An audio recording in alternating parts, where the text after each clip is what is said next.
हम मीनू झा गोर लगै छी समस्त मिथिलावासी के अपन माताजी के संग एकटा स्वरचित विषहारा के गीत लऽ कऽ उपस्थित छी।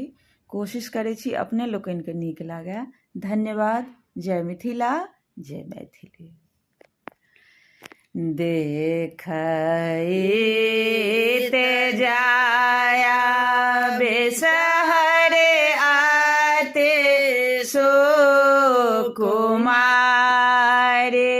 बेसहरे आते सो कुमारे, राम खेलैत धूपैत बैसले नीमा कडार, राम खेलैत धूपैत बैसले नीमा कडार, बहि गेल पूरा बाओ पाछबा बसात, बेसहरे पाछबा बसात, राम टूटे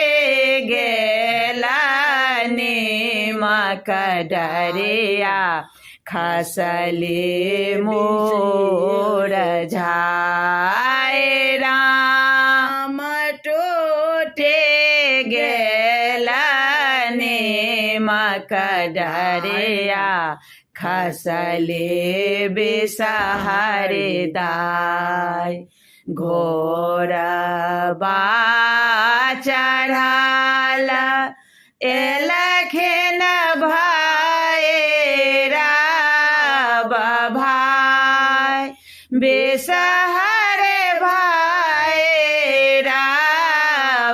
भाय, राम उठो उठो बेसहरे बहिनो, बैसो गहबर जाय, राम उठो उठो बेसहरे बहिनो, करुण गोहार फल माध्य गुआ बानवेद